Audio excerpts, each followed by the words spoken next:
तो बदनाम करने के लिए आपको कुछ भी कहें लोग। इमोशनल हो गए आप? नहीं, ये मैं आपकी आंखें नम देख रहा हूं, तो क्योंकि संजय सिंह को ऐसे कोई नहीं जानता। अगर आज कहीं किसी भी सीट पे चुनाव हो जाए, टक्कर हो जाए मोदी और केजरीवाल, कौन जीतेगा? लोग कहते हैं कि संजय सिंह अरविंद केजरीवाल की गैर मौजूदगी में डिफेक्टो चीफ मिनिस्टर हैं, सरकार वही चला रही है। बीजेपी कहती है जेल में आपको वीआईपी ट्रीटमेंट मिलता था, इसीलिए आपको कोई फर्क ही नहीं पड़ा, जैसे गए थे वजन बढ़ा के जेल से बाहर आए। अच्छा ठीक है, तो बीजेपी वालों को भी कहिए यही प्रयोग करें, वो भी कुछ दिन जाए रह के आए हैं। आपने कांग्रेस के साथ गठबंधन कर लिया, दो पार्टियां मिलकर भी बताइए एक सीट नहीं जीत पाई। बिल्कुल आपकी बात ये सही है, तो निश्चित रूप से सरकार का चलना मुश्किल होगा। दे पाएंगे चुनौती मोदी को राहुल गांधी?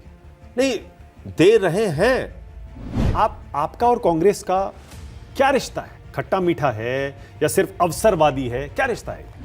2G स्कैम हुआ था या नहीं हुआ था मनमोहन सिंह की सरकार में? सिनेमा था जिसके बाहर संजय सिंह टिकट ब्लैक करते थे। इसकी जांच कराओ भाई। आपकी पार्टी को तो यू टर्न का बादशाह कहा जाता है। गाड़ी नहीं लेंगे, गाड़ी ले ली। घर नहीं लेंगे, घर ले लिया। सुरक्षा नहीं लेंगे, सुरक्षा भी ले ली। बच्चों की कसम खाते हैं कांग्रेस संग गठबंधन नहीं करेंगे, वो भी कर लिया।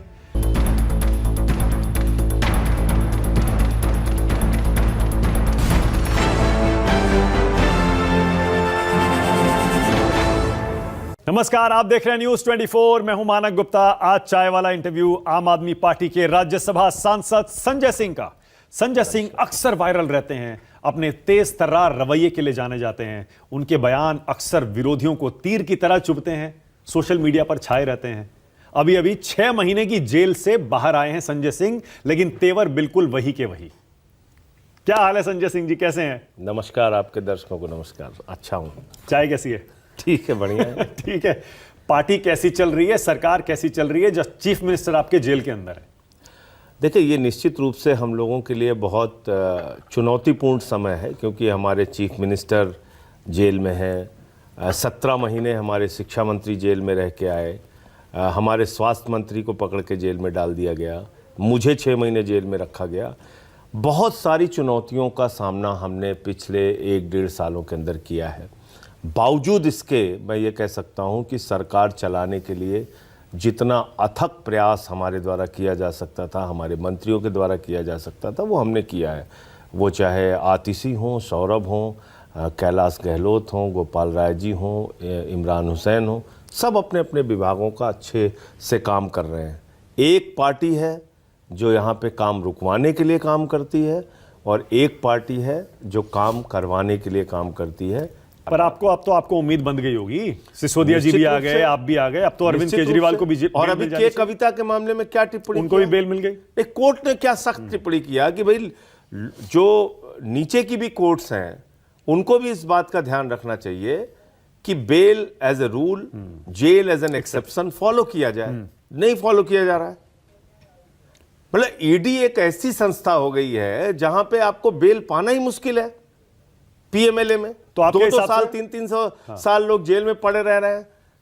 भाई 100 दिन संजय रावत जेल में रहे, 14 महीने अनिल देशमुख जेल में रहे, 5 महीने हेमंत सोरेन जी जेल में रहे, 3 मंत्री बंगाल के जेल में हैं। मुझे 6 महीने उठा के जेल में रख दिया। 17 महीने मनीष सिसोदिया को रख दिया। 2 साल से सत्येंद्र जैन जेल में है। 5 महीने से अरविंद केजरीवाल जेल में है। सारे विपक्ष के नेता आपको मिल रहे हैं पूरे देश में। आप एक भाजपा के नेता का नाम बता दीजिए जिसको जेल में डाला हो। तो जो बीजेपी के साथ चला जाए वो राजा हरिश्चंद्र हो जाता है। ओके, तो फिर ये बताइए, अगर इतना अत्याचार केंद्र सरकार कर रही है विपक्ष पर, तो लगातार तीसरी बार नरेंद्र मोदी की सरकार कैसे बन गई, एनडीए की सरकार कैसे बन गई, और आम आदमी पार्टी जिस पर आप कह रहे हैं इतना अत्याचार हुआ, उसको दिल्ली में एक भी सीट क्यों नहीं आई? तो बहुत अच्छा सवाल है ये। पहली बात तो ये कि लगातार ये सारा कुछ अत्याचार करने के बावजूद इस देश में बेरोजगारी, महंगाई, किसान की समस्याएं बढ़ाने के बावजूद आप ये नहीं मानते कि 63 सीटें भारतीय जनता पार्टी की कम हुई है। वो पार्टी जो 400 पार का नारा दे रही थी, वो पार्टी जिसने कहा कि हम राम को लाए हैं, हमको लेके आइए, अयोध्या हार गए, वो प्रतापगढ़ हार गए, सुल्तानपुर हार गए, फैजाबाद हार गए, चित्रकूट हार गए, प्रयागराज हार गए, कौशाम्बी हार गए, जहां जहां से प्रभु श्री राम गुजरे सारी की सारी सीटें हार गए। क्यों? क्योंकि आपका अहंकार था। आप कह रहे थे जो राम को लाए हैं हम उनको लाएंगे। मैंने मान लिया। दिल्ली में आप क्यों नहीं जीते? मिलके भी एक भी सीट नहीं जीते। आ रहा हूं, उस पर भी मैं पूरा जवाब दूंगा, भाग नहीं रहा हूं आपके सवालों से। 80 सीटें जीतने का दावा उत्तर प्रदेश में कर रहे थे, कहां पहुंच गए? तो इसलिए भारतीय जनता पार्टी की जो ताकत 2019 के चुनाव में थी, 2024 के चुनाव में उसमें कमी आई। ठीक है, बहुत बड़े पैमाने पे। दूसरी बात, दिल्ली के चुनाव में हमेशा से ये ट्रेंड रहा, लोकसभा में मोदी को देते हैं, विधानसभा में अरविंद केजरीवाल को देते हैं। ये 3 चुनाव से हम लोग देख रहे हैं। ठीक है। इस बार हमको उम्मीद थी, बिल्कुल उम्मीद थी कि हम उस जो एक तरीका बन गया, जो एक परंपरा बन गई, इसको तोड़ेंगे हम लोग। लेकिन हम कामयाब नहीं हो पाए। क्यों? क्योंकि हमारे सबसे बड़े नेता को आपने पकड़ के जेल में डाल दिया और मात्र 21 दिन उनको प्रचार के लिए मिला। सारी रणनीति बनाना और सब कुछ काम करना, उस वक्त में हमारे सारे टॉप लीडर्स को पकड़ पकड़ के आपने जेल के अंदर डाल दिया। मनीष सिसोदिया जेल में थे, सत्येंद्र आपने इतना कैंपेन चलाया, मैं मानता हूं, जेल में सलाखों में उनको सब जगह पीछे फोटो लगा के दिखाया। अगर वाकई आपके प्रति हमदर्दी दिल्ली की जनता में होती तो आपको 7 सीटें जीतना चाहिए था। आपने कांग्रेस के साथ गठबंधन कर लिया। 2 पार्टियां मिलकर भी बताइए, 1 सीट नहीं जीत पाई। बिल्कुल आपकी बात ये सही है, हम उसकी समीक्षा कर रहे हैं, हमने उस पर काम भी किया है। लेकिन अच्छा, पंजाब में भी नहीं जीते आप? पंजाब में भी कांग्रेस आपसे आगे निकल गई। पंजाब में हमारे पास 1 सीट थी, वो भी हमारे बीजेपी वाले तोड़ के लेके चले गए थे। हमारे एक सांसद जो था। तो पंजाब में लोकसभा के चुनाव में कांग्रेस थी और आम आदमी पार्टी थी। बड़ी पार्टी के तौर पे केंद्र में लोगों ने देखा कि भाई कांग्रेस पार्टी आएगी, वहाँ उसमें उनको दिया। ठीक उसके बाद विधानसभा का चुनाव हुआ जालंधर में, हम 37,000 वोट से जीते। अलग अलग चुनाव में अलग अलग नजरिया जनता का होता है। मैं फिर दोहरा रहा हूं इस बात को कि जब दिल्ली का विधानसभा चुनाव होगा, आप देखिएगा लैंडस्लाइड विक्ट्री आम आदमी पार्टी के पक्ष में होगी, झाड़ू के पक्ष में होगी, केजरीवाल जी के पक्ष में। लैंडस्लाइड मतलब कितनी? 70 में से सीटें दावा कर रहे हैं आप? हम कभी 2 चुनाव से 60 के ऊपर ही रहे। 60 के ऊपर फिर रहेंगे। और कांग्रेस के साथ गठबंधन करेंगे या अकेले लड़ेंगे? नहीं, अभी इस पे कोई हम बात नहीं कर सकते। केजरीवाल साहब जब बाहर आएंगे तय करेंगे। अभी कोई गठबंधन के बारे में कोई निर्णय लेने वाला मैं नहीं होता। नहीं, पार्टी उस पर निर्णय लेगी। लेकिन जहां तक दिल्ली का प्रश्न है, कांग्रेस तो खुद ही बार बार कह रही है कि हमें अकेले चुनाव लड़ना, अकेले चुनाव लड़ना। और मैंने ये सवाल इसलिए भी पूछा ना कि इंडिया गठबंधन के तहत आपने लोकसभा चुनाव लड़ा, ठीक है, उसके नतीजे आने के कुछ ही हफ्ते बाद दोनों पार्टियों ने कह दिया आप कोई गठबंधन नहीं है। वो तो लोकसभा चुनाव के लिए था। हरियाणा में भी कोई गठबंधन नहीं है, इसका मतलब दिल्ली में भी नहीं होगा। पहले कांग्रेस का स्टेटमेंट आया, उसके बाद हमारी पार्टी के प्रदेश अध्यक्ष गोपाल राय जी का स्टेटमेंट आया। पहले कांग्रेस के अध्यक्ष जो है देवेंद्र यादव जी, उनका स्टेटमेंट आया। तो जब एक पार्टी ने पहले स्पष्ट किया तो हमें भी स्पष्ट करना है। तो अभी की जो स्थिति है वो आपके सामने है। आगे कोई परिस्थिति चेंज होती है तो केजरीवाल साहब के आने का इंतजार कीजिए। ओके, केंद्र सरकार चल जाएगी संजय सिंह जी? क्योंकि पहले अपने बहुमत पर थी, अब नीतीश नायडू 2 बैसाखियों पर। 4 राज्यों के चुनाव बहुत महत्वपूर्ण है। अगर इन 4 राज्यों के चुनाव में महाराष्ट्र है, हरियाणा है, जम्मू कश्मीर है और झारखंड है, इन 4 राज्यों के चुनाव में अगर नतीजे एनडीए के खिलाफ रहते हैं तो निश्चित रूप से सरकार का चलना मुश्किल होगा। कैसे बताइए, उसके बाद क्या होगा? आप देखिएगा वही जो इनके घटक दल हैं, वही जो इनके घटक दल हैं, वो चाहे जेडीयू हो या टीडीपी हो या चिराग पासवान जी की पार्टी हो, ये फिर सोचेंगे अपने राजनीतिक भविष्य के बारे में। क्योंकि आज बीजेपी ढलान की ओर है, नीचे गिर रही है और उसकी सबसे बड़ी वजह है बुनियादी मुद्दों पे काम ना करना। आप सिर्फ जुमले से देश को नहीं चला सकते। आपने बड़े बड़े कंस्ट्रक्शन किए और वो कभी अटल सेतु में दरार आ जा रही है, कभी कोई पुल 1 साल में गिर जा रहा है, कभी 2 साल में गिर जा रहा है। अभी आपने देखा छत्रपति शिवाजी महाराज की प्रतिमा टूट के गिर गई। उज्जैन में ऋषियों की प्रतिमा, भगवान की प्रतिमा वहां पे टूट के गिर गई। तो ऐसा तो पहले कभी हुआ नहीं। 1200 करोड़ की संसद में ही पानी टपकने लगा वहां पे बनने के बाद। आप गर्भगृह, प्रभु श्री राम के मंदिर का गर्भगृह, वहां पानी टपक रहा है। आप पहली बारिश में। ओके, आप कह रहे हैं मोदी ढलान पर है। तो ये आपने कहा मोदी ढलान पर है। ढलान पर क्या राहुल- ढलान पर इसलिए है कि सड़क से लेके मंदिर तक हर जगह लीकेज कर ठीक है, रखा है। तो क्या राहुल गांधी और कांग्रेस पार्टी का इस समय चढ़ाव चल रहा है? इंडिया गठबंधन के जो दल हैं उसमें आप चाहे समाजवादी पार्टी को लीजिए, कांग्रेस पार्टी को लीजिए, उसमें जो भी और शिवसेना को लीजिए, एनसीपी को लीजिए, सबका टाइम आ गया है। अब विधानसभा के चुनाव में आम आदमी पार्टी का प्रदर्शन आप देखिएगा, मैं आपको कह रहा हूं। ओके, इंडिया अलायंस का भविष्य क्या है? क्योंकि अभी लोकसभा चुनाव तो अभी नहीं होने, मैं असेंबली इलेक्शन के लिहाज से पूछ रहा हूं। राष्ट्रीय कुछ रहेगा गठबंधन इंडिया अलायंस या नहीं रहेगा? राष्ट्रीय मुद्दों पर इंडिया अलायंस एकजुट है, नंबर एक। विधानसभा के चुनाव में राज्यवार जहां जिसकी जैसी परिस्थिति होगी, और देखिए ये बात भाजपा बार बार गलत प्रचारित करती है। एनडीए के घटक दल भी बीजेपी के खिलाफ चुनाव लड़ते रहे हैं। ठीक कह रहे हैं। जब शिवसेना बीजेपी के साथ थी तो उत्तर प्रदेश में शिवसेना बीजेपी के खिलाफ लड़ती थी। जब जेडीयू बीजेपी के साथ थी तो जेडीयू नॉर्थ ईस्ट में बीजेपी के खिलाफ लड़ती थी। बिल्कुल ठीक है। उनके 6 विधायक 5 विधायक कहीं कहीं से जीत के आते भी थे। तो ये एक गलत प्रचार किया जाता है कि पूरे देश में एक साथ एनडीए मिलकर लड़ता है, या ये देखो इंडिया गठबंधन के लोग एक दूसरे के खिलाफ बोल रहे हैं। अच्छा, इंडिया अलायंस में आपकी पार्टी है ना अभी, आम आदमी पार्टी? बिल्कुल है ना? जितनी मीटिंगें होती हैं हम जाते हैं वहां पे। अब कहां मीटिंग हो रही है? चुनाव के बाद तो कोई भी मीटिंग नहीं हुई है।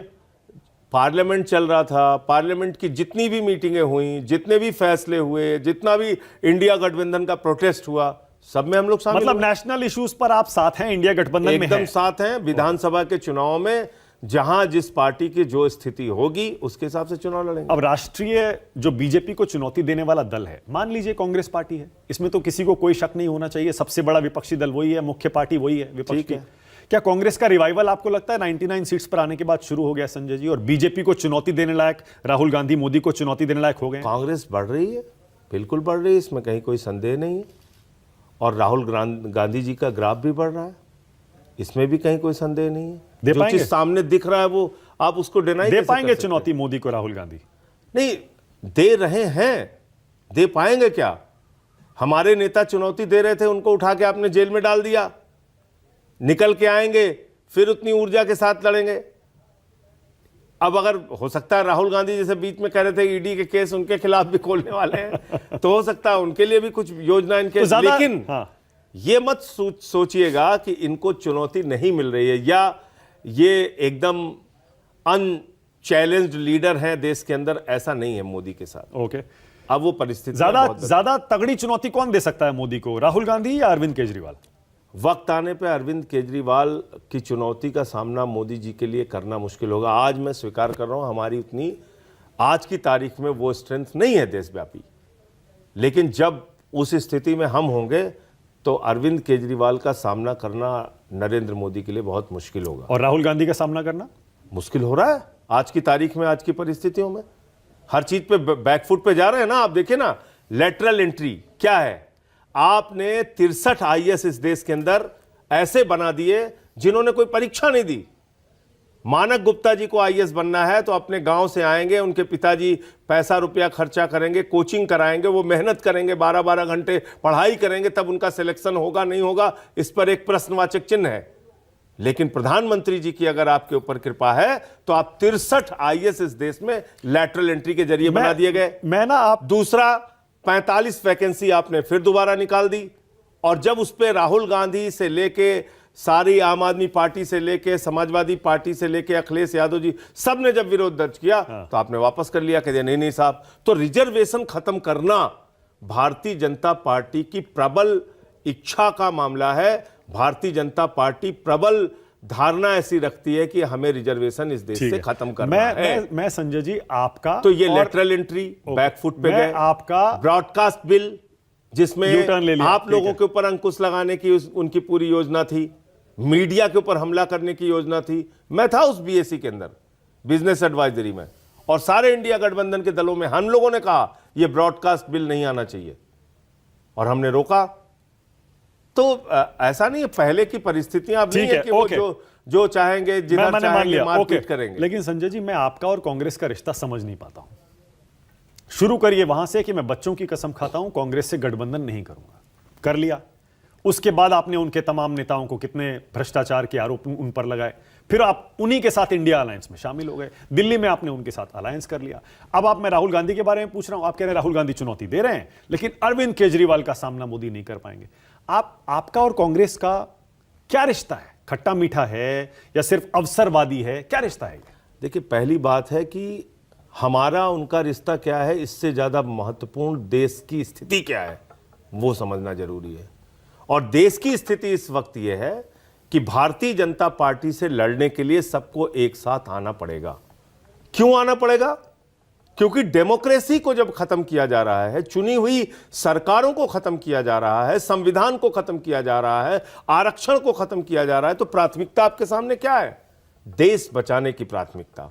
कर्नाटक की चुनी हुई सरकार को तोड़फोड़ करके गिरा दिया गया, मध्य प्रदेश की चुनी हुई सरकार को तोड़फोड़ करके गिरा दिया गया, उत्तराखंड की चुनी हुई सरकार को तोड़फोड़ करके गिरा दिया गया, अरुणाचल की चुनी हुई सरकार को तोड़फोड़ करके गिरा दिया गया, गोवा की चुनी हुई सरकार को जोड़ तोड़ करके बनाया गया, खरीद फरोख्त करके बनाया गया, महाराष्ट्र की चुनी हुई सरकार में खुलेआम खोखा खोखा करके वहां की सरकार को तोड़फोड़ करके गिराया गया, दिल्ली में इन्होंने प्रयास किया हमारी पार्टी को तोड़ने के लिए, पंजाब में इन्होंने प्रयास किया, बंगाल में इन्होंने प्रयास किया। आप डेमोक्रेसी ही खत्म करना चाहते हैं? लोकतंत्र बचाने के लिए भ्रष्ट कांग्रेस पार्टी से आपने कॉम्प्रोमाइज कर लिया। लोकतंत्र, संविधान और रिजर्वेशन, तीन बहुत बड़ा मुद्दा है इस वक्त देश के सामने। आरक्षण खत्म होगा, संविधान खत्म होगा और लोकतंत्र खत्म होगा जैसे जैसे भाजपा बढ़ेगी, तो इसलिए उनको रोकना जरूरी है। ओके, और उसके लिए आपने भ्रष्टाचार के अपने सारे आरोप साइड में रख दिए। कौन बोल रहा है कांग्रेस पर लगाए? मैं कह रहा हूं, कौन बोल रहा है भ्रष्टाचार पे? भारत के प्रधानमंत्री जो 70,000 करोड़, सुन तो लीजिए, 70,000 करोड़ के भ्रष्टाचार का आरोप अजीत पवार पे लगाते हैं, दूसरे दिन गले लगा लेते हैं। छगन भुजबल पे भ्रष्टाचार का आरोप लगाते हैं, गले लगा लेते हैं। प्रफुल्ल पटेल के बारे में कहते हैं इकबाल मिर्ची से इनका रिश्ता है, दाऊद इब्राहिम से इनका रिश्ता है, गले लगा लेते हैं। और उनमें कोई फर्क नहीं हुआ। शर्मा, इसका मतलब, हेमंत विश्व शर्मा पर वाटर घोटाले के, अब बोलने दीजिए मानक जी, हेमंत विश्व शर्मा पर वाटर घोटाले की बुकलेट जारी करते हैं, उनको गले लगा लेते हैं। मुकुल राय शुवेंदु अधिकारी पर नारदा शारदा स्कैम में ईडी सीबीआई की जांच सही कह रहे हैं आप, बिल्कुल उनको गले लगा लेते हैं। आप बिल्कुल ठीक कह रहे हैं। माइनिंग के घोटालेबाज जनार्दन रेड्डी को भारतीय जनता पार्टी में शामिल कर लेते हैं। नारायण राणे पर मनी लॉन्ड्रिंग का आरोप लगाते हैं, उनको गले लगा लेते हैं। आप बताइए ना एक नाम। आप ठीक कह रहे हैं, बिल्कुल मैं सहमत हूं आपसे। इसका मतलब आप देश भर के सारे भ्रष्टाचारी आज भारतीय जनता पार्टी के साथ हैं। मैंने आपका ये पॉइंट मान लिया और बीजेपी ने इस पर कॉम्प्रोमाइज किया, पूंजीपतियों में भी लाई, लेकिन आपने भी किया ना, पढ़ी, आपने भी किया ना, पता नहीं आपने चलाया कि नहीं चलाया। मान लीजिए आपने भी किया ना। सुन तो लीजिए, मैं आऊंगा, अपने पे भी आऊंगा। 43 कंपनियों का 3.5 लाख करोड़ रुपए इन्होंने माफ किया। 3.5 लाख करोड़ रुपए जीरो लगाते लगाते थक जाएंगे आप। मोदी जी और उनकी पार्टी के जितने करीबी लोग हैं, चाहे नीरव मोदी हो, मेहुल चौकसी हो, ललित मोदी हो, विजय माल्या हो, आज विदेशों में बैठे हैं हिंदुस्तान का हजारों करोड़ रुपए लूट के। ये भ्रष्टाचारी नहीं है? ठीक है, बैंकों का पैसा लूटने वाले लोग। आम आदमी पार्टी के बारे में हमने कहा, ये जो गठबंधन है इस देश को, लोकतंत्र को, संविधान को, आरक्षण को बचाने के लिए जरूरी है। हम इसलिए वो फैसला लिए और हम पर उन आरोपों का क्या हुआ फिर? उन आरोपों पर आपका स्टैंड आज अगर पूछा जाए, जो आपने पहले लगाए थे, हालांकि आपने उन पर माफी लिखी कोर्ट में, जब डेफेमेशन के केस हुए, मानहानि के केस हुए, आपने माफी मांगी। हम कह रहे हैं, लेकिन आपने कम से कम 100, 125, 150 नेताओं पर यह आरोप लगाया। मैं आपसे कह रहा हूं कि कौन 10 साल से सरकार किसकी है? करिए जांच सारी चीजों की। अरे आरोप तो आपने लगाए थे भाई, जांच करिए ना। सरकार तो आज की तारीख में बीजेपी की है ना। जांच करिए सारी चीजों की। वो आरोप सही थे या नहीं थे जो आपने लगाए थे? हमने जो कागजात उस समय दिखाए थे, सारे तथ्य सामने रखे थे, उसकी जांच होनी चाहिए। करिए जांच आप। ओके, आरोप लगाए थे, फिर उन्हीं के साथ गठबंधन कर लिया। फिर आप प्राथमिकता आपकी क्या है इस वक्त? ठीक है, क्या भारत के संविधान को बर्बाद होने दिया जाए? ठीक है, मैंने मान लिया। क्या इस देश के लोकतंत्र को खत्म करने दिया जाए? चुनी हुई सरकारों को खत्म करने दिया जाए? एक तरफा नहीं है। कांग्रेस पार्टी ने भी आपके ऊपर आरोप लगाए। शराब घोटाला सबसे पहले कांग्रेस पार्टी ने उठाया, इसीलिए कहता है अवसरवादी गठबंधन बनाया। शराब घोटाला कहां सामने आ रहा, देखा आपने? कांग्रेस पार्टी ने सबसे पहले देखा कहां आया सामने? आपने देखा? एक मामले में आया जिसका जिक्र आप लोग कम करते हैं, उसका जिक्र किया कीजिए। शरद रेड्डी ने अपनी गिरफ्तारी के बाद 55 करोड़ रुपए इलेक्टोरल बॉन्ड के जरिए भारतीय जनता पार्टी ये को तो आप दिए। बता चुके, सही है, क्लियर कट है ये। ठीक है, ये आप पहले भी कह खुला चुके हैं। भ्रष्टाचार है ये। हुई किसी बीजेपी नेता से पूछताछ, हुई किसी की गिरफ्तारी, तब पर तो इसलिए नहीं, अगर नहीं, आप पे मेरा पॉइंट दूसरा है। अगर मेरा मैं आप पॉइंट पे ये- आरोप लगा रहा हूं, हाँ। इसमें कोई बीजेपी को दिन रात अगर हमारे ऊपर आरोप लगाना है, या कांग्रेस पार्टी के जो बाकी नेता हैं, मान लीजिए उन्होंने आरोप लगाया, हाँ, उनकी पार्टी के एक वरिष्ठ नेता हैं जिन्होंने हमारी कानूनी लड़ाई भी लड़ी कोर्ट के अंदर, वहां से राहत भी मिली, तो हो सकता है दो नजरिया हो उनकी पार्टी में। ओके। फिर आपने भी छत्तीसगढ़ में भूपेश बघेल सरकार पे आरोप लगा दिया था कि वहां भी शराब घोटाला हुआ है। देखिए ऐसा तो है, ये घोटाले के आरोप क्या यूं ही लगा दिए जाते हैं क्या? देखिए ऐसा है, मैं कह रहा हूं कि जो भी आरोप लगाए, कोई भी लगाए, XYZ लगाए, उसकी जांच कीजिए और उसके बाद कार्रवाई कीजिए उसके ऊपर, उसकी जांच करिए। आपके पास और बुनियादी एजेंसियां हैं, सवाल पूछूं आपसे, पूछिए। 2G स्कैम हुआ था या नहीं हुआ था मनमोहन सिंह की सरकार में? अब देखिए, जो कोर्ट की कार्रवाई चलने के बाद कोई फैसला आ गया तो उस पर हम कैसे टिप्पणी कर सकते हैं, या कोई कैसे टिप्पणी कर मतलब कोर्ट के फैसले में 2G स्कैम नहीं माना गया, तो आप मानते हैं कि आपकी गलती थी? 2G स्कैम पर आपने गलत आरोप लगाए थे? नहीं, उस समय जो पूरा हमारे आंदोलन सामने- अन्ना हजारे उस का जो समय- चला था, उस समय वो हमारे- गलत था? उस समय हमारे सामने जो कागजात आए थे, अरे भारत के प्रधानमंत्री कह रहे हैं अडानी अंबानी टेम्पू में पैसा लेके जा रहे हैं और दूसरे दिन अपने अपने कॉमनवेल्थ अपने क्या? शपथ ग्रहण में बुला लेते हैं। कॉमनवेल्थ आप क्या? उनका नाम नहीं लेते। नहीं, बिल्कुल ठीक है, कॉमनवेल्थ का आप सही कह रहे हैं। देखिए, संजय सिंह मान लीजिए किसी के बारे में आरोप लगाए, तो हो सकता है उनके पास कागजात की कमी हो, जानकारी की कमी हो। मानक गुप्ता उनके ऊपर आरोप लगा सकते हैं कि भाई आपने जो आरोप लगाया ये पूरी तरह सत्य नहीं था, लेकिन भारत के प्रधानमंत्री ठीक है, जिन लोगों पे 70,000 करोड़ का आरोप लगाते हैं, कुछ तो कागजात सही कह होंगे रहे हैं, उनके बिल्कुल पास। सही। कॉमनवेल्थ भारत के घोटाला- प्रधानमंत्री अडानी अंबानी पे जो आरोप लगाते हैं, कुछ तो कागजात होंगे उनके कॉमनवेल्थ पास। स्कैम हुआ था या नहीं हुआ था? मैं कह रहा हूं जिस मामले में भी कोर्ट के या जांच एजेंसियों के सारी कुछ जांच होने के बावजूद अगर कोई कार्रवाई नहीं हुई और बरी हो गए लोग, तो उस पर टिप्पणी करने कोल का स्कैम, अधिकार- कोयला घोटाले में तो बहुत लोग कन्विक्ट भी हुए हैं, सजा हुई है। आपको कोल स्कैम की असलियत पता है? आज की तारीख में कितना बड़ा कोल स्कैम हुआ है, उस पर कभी किसी चैनल ने चर्चा किया? जिस कोल स्कैम की चर्चा आप उस वक्त की, जो हम सब सारे लोगों ने किया, उसका 2 गुना ज्यादा कोल स्कैम इस समय हुआ, कहीं उसकी चर्चा नहीं हुई। वही भारतीय जनता पार्टी कोर्ट में जाके अब कह रही है कि नहीं साहब, वही स्कीम ठीक थी जिसका हमने विरोध किया था, उनसे कोई सवाल नहीं पूछता। कोयला की खदानें बांटने का वही तरीका ठीक था जो कांग्रेस के समय में था, कोर्ट में जाके कहा इन लोगों ने। अच्छा, नरेंद्र मोदी पर आपकी राय क्या है संजय जी? कैसे नेता है नरेंद्र मोदी? मतलब देखिए, 2002 से याद करिए, पहले वो चीफ मिनिस्टर बने, फिर दंगों का आरोप लगा, फिर लगातार चुनाव गुजरात में जीते, फिर यहां आए, मोदी लहर चली, इतने चुनाव जीते, लगातार तीसरी बार पीएम बने। कैसे नेता है? देखिए, एक बात मैं आपको बहुत स्पष्ट कर दूं कि उन्माद की जो राजनीति होती है उसमें मेहनत नहीं करनी पड़ती, ज्यादा समझाना नहीं पड़ता, और मजा बहुत आता है। जिस हिंदू का खून न खौला, खून नहीं वो पानी है, बोले हाँ हाँ ये ठीक है, ये नेता सही है, बिल्कुल सही है। तो उसमें रोजगार पे बात करने की जरूरत ही नहीं है आपको, ना आपको किसान के फसल का दाम देने की जरूरत है, ना आपको महंगाई कम करने की जरूरत है, और हर चीज में ये हिंदू विरोधी है, ये राष्ट्र विरोधी है, ये पाकिस्तान समर्थक है, इसको निकाल के बाहर कर दो, इसको पाकिस्तान भेज दो। ये बोलने में आसानी है। तो नरेंद्र मोदी जी की जो पॉलिटिक्स है वो यही है।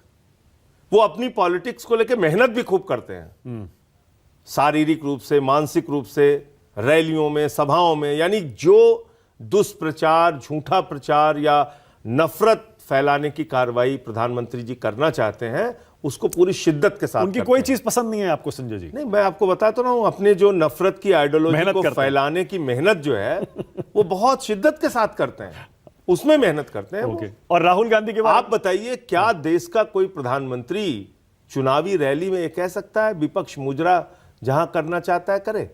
ये भाषा है भारत के प्रधानमंत्री की। कभी जर्सी गाय, कभी 50 करोड़ की गर्लफ्रेंड, कभी मुजरा, कभी गालियां तो उनको ही बहुत मुगल, पड़ती हैं। कभी मदरसा। उनको ही बहुत गालियां पड़ती हैं। आप बताइए अब ना, आपके नेता ने इस उनको स्तर आपके नेता ने उनको साइकोपैथ तक कह दिया था। अरे कहा था या नहीं कहा था, तो बताइए। क्या किया उन्होंने? साइकोपैथ क्या किया उन्होंने वो तो बताइए। आप सीबीआई का छापा मुख्यमंत्री के दफ्तर पे मरवा रहे हैं, 9 साल हो गया, क्या निकला उसमें? अभी आप मुझसे इतनी चीजें पूछ रहे थे, आपसे मैं पूछ रहा हूं, बीजेपी वालों से पूछिए, 9 साल पहले आपने सीबीआई के दफ्तर में 2015 में छापा मारा था, अरविंद केजरीवाल के दफ्तर में सीबीआई का। तो मानसिक रूप से बीमार आदमी ऐसी हरकतें और कार्रवाइयां कर आपकी सकता है। पार्टी का तो रिश्ता है ही एकदम अलग प्रधानमंत्री से, मोदी जी से। आपका भी एक अलग इक्वेशन बन गया है उनके साथ। क्या आपके टारगेट पे रहते हैं हमेशा वो, हर दिन सीधा टारगेट नरेंद्र मोदी। और हाल में चुनाव के समय तो प्रधानमंत्री ने आपको भी ट्रोल कर दिया। याद है उन्होंने क्या कहा था? पढ़ के सुनाऊं? वो कह रहे थे कि थिएटर में भी ब्लैक मार्केट वाला सुनने को नहीं मिलता, इसलिए नहीं कि वो संसद में चला गया। आपके बारे में मतलब प्रधानमंत्री आपको ट्रोल कर रहे हैं। ये प्रधानमंत्री के कद को नीचा करता है, उनके कद को, उनकी गरिमा को छोटा पर बीजेपी वाले तो रोज आपको ट्रोल करते हैं इस पर। तो बीजेपी वाले, चलिए, एक लंबी फौज है उनकी। उनके पास कभी अखिलेश यादव जी को टोटी चोर कहना है, कभी संजय सिंह को टिकट ब्लैकिया कहना है, कभी अरविंद केजरीवाल को घुंघरू सेठ कहना है, कभी राहुल गांधी को पप्पू कहना है। चलिए, वो तो एक आर्मी है नफरत पर फैलाने आपको ये वाली। क्यों कहते हैं? सुन तो मतलब, अब आपको मैं कुछ गाली देना चाहूं तो अगर मेरा अगर चरित्र वही है, मेरा आचरण वही है, मेरा स्वभाव वही है, मेरी भाषा वही है, बददिमाग हूं मैं, तो मैं आपको गालियां दे सकता हूं। कहते हैं कि कोई सुल्तानपुर में शुभम टॉकीज करके कोई सिनेमा था जिसके बाहर संजय सिंह टिकट ब्लैक करते थे। इसकी जांच कराओ भाई। मैं तो एक चैनल पे बोल के आया हूं कि इसकी जांच कराइए, इसको पता करिए। वो चाहते हैं मैं इन चीजों में इनसे उलझूं, और मैं चाहता हूं आप गाली दो जिससे आपकी असलियत और आपका चरित्र पता चले। मेरे पिताजी टीचर थे, रिटायर हुए, अभी भी हैं। मेरी माताजी जूनियर हाई स्कूल की टीचर थी, वो भी रिटायर हो चुकी हैं सुल्तानपुर में। हाँ। मैंने सारी पढ़ाई सरस्वती शिशु मंदिर और उसके बाद फिर महात्मा गांधी स्मारक इंटर कॉलेज था, जहां मेरे पिताजी खुद टीचर थे, वहां से की। उसके बाद मैं उड़ीसा चला गया माइनिंग इंजीनियरिंग में, वहां से मैंने डिप्लोमा किया। उसके बाद आके फिर संस्था बनाई आजाद समाज सेवा समिति, जिसके माध्यम से रक्तदान करने का काम, लोगों की सेवा करने का काम, 50 बार का मैं ब्लड डोनर हूं। उसके बाद हमारी संस्था ने हजारों यूनिट ब्लड डोनेशन किया। गुजरात का भूकंप आया, वहां गया, सुनामी आई, वहां गया, उत्तराखंड गया, जम्मू कश्मीर गया, नेपाल की आपदा में गया, कोरोना के काल में जितना हो सका काम किया।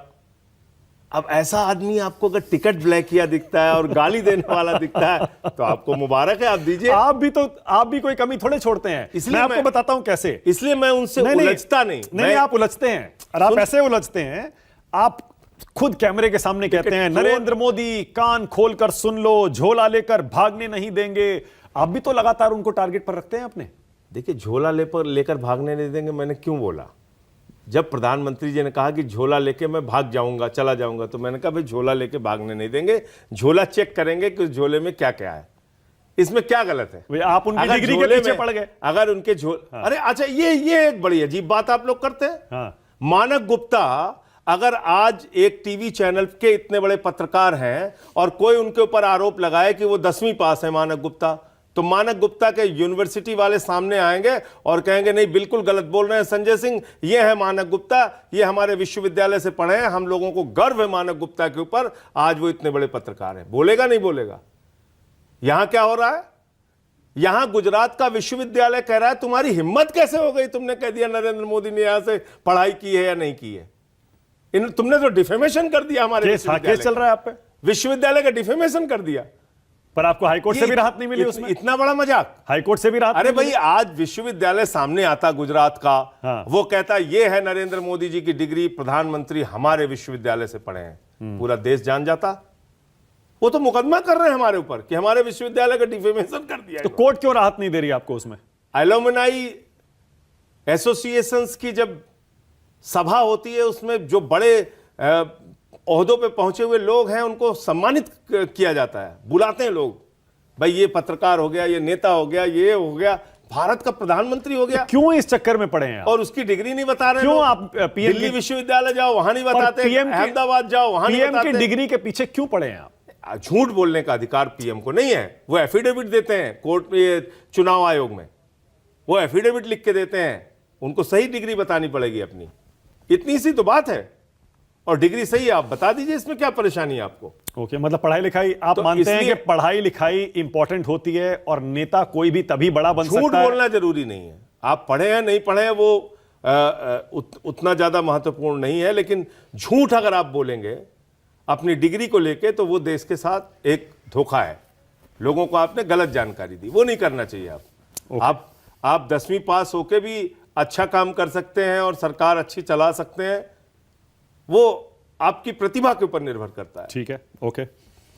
आपने अभी कहा कि इस सरकार ने हाल में कई यू टर्न ले लिए। आपकी पार्टी को तो यू टर्न का बादशाह कहा जाता है।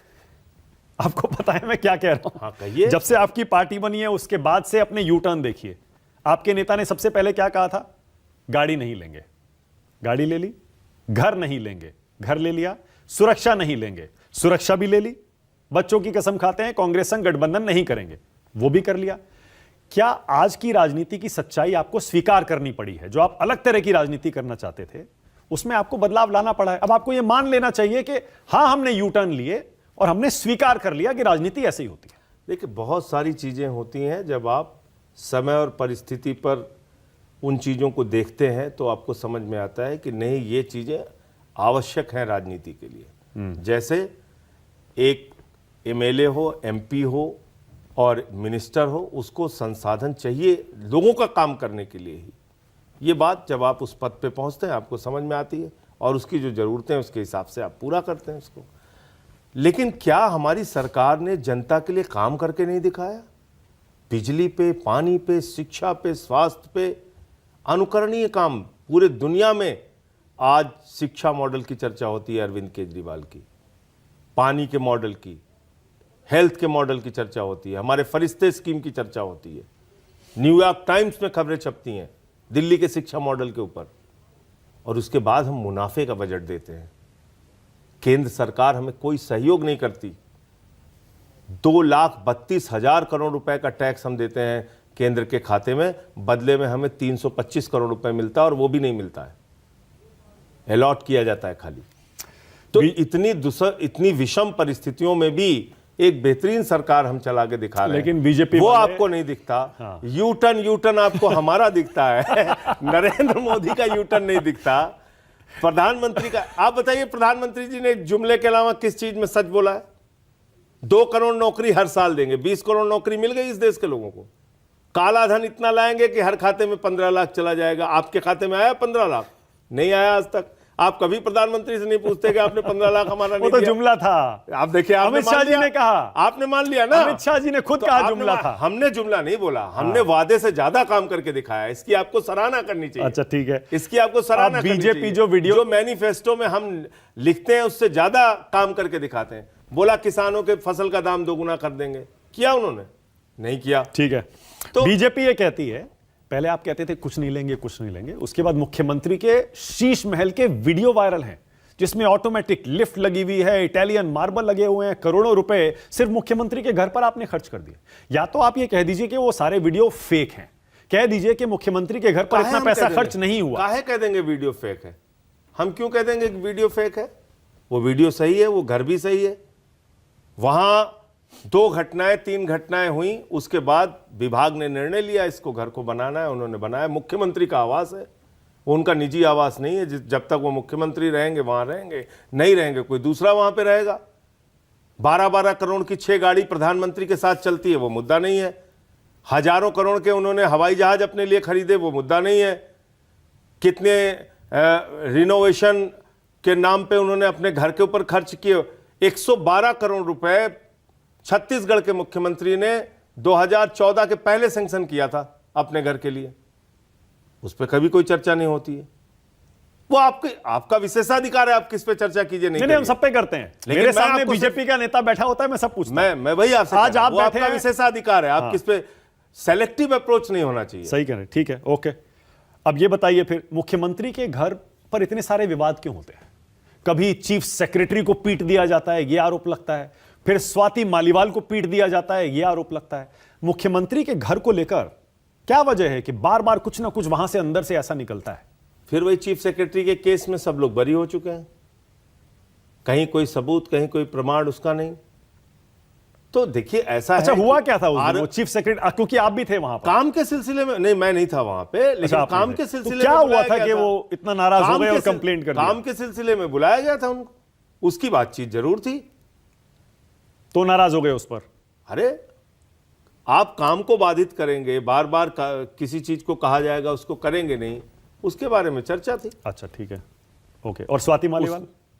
स्वाति मालीवाल का एक वीडियो सामने आया, वो देखिए आप, जिसमें वो खुद लोगों से कैसे बात कर रही हैं। तो एक पक्ष वो है, दूसरा पक्ष उनका स्टेटमेंट है, दोनों की जांच होने दीजिए। अभी आपका क्या मानना है, क्या स्टैंड है अभी आपका स्वाति मालीवाल पर? क्योंकि आपकी राज्यसभा सांसद हैं, दोनों की और जांच आप ही के नेता अरविंद केजरीवाल के दोनों बातों की जांच हो रही है, और इस पे मुख्यमंत्री खुद कह दिए हैं कि दोनों के अपने पक्ष हैं, दोनों की जांच होने दीजिए। मतलब पुलिस वाली जांच, या आप अपनी जांच भी कर रहे हैं? पुलिस की भी जांच है, और जांच जो वीडियो सामने आया है जिस पे विभव ने कंप्लेंट किया है, उसकी भी जांच है, उसकी भी जांच होनी चाहिए। तो आप किसकी तरफ हैं अभी दोनों में से? अरे मैं आपसे कह रहा हूं, किसी के क्या दोनों पार्टी के लोग नहीं है? अभी हैं स्वाति दोनों मालीवाल? कब अभी से- है कब स्वाति? से- अभी आम आदमी पार्टी में है? आम आदमी पार्टी की सांसद बन के वो राज्यसभा में आई हैं। हाँ। 3 बार महिला आयोग की अध्यक्ष नहीं है वो, तो आधिकारिक रूप से पार्टी में है। पार्टी लाइन फॉलो कर रही है? पार्टी लाइन फॉलो नहीं करना है वो आप उनसे पूछे सवाल, मैं ऐसी चीजों में नहीं पड़ता। ओके। लेकिन मेरा यह कहना है कि जो उनके आरोप हैं उसके 2 पक्ष सामने आए, एक उनके आरोप का पक्ष और दूसरा विभव के साथ जो एक वीडियो जो सामने आया है जिसमें वो खुद से बोल रही हैं और क्या क्या कह रही हैं, वो भी आपके सामने है। संजय सिंह इतना विवादों में क्यों रहते हैं?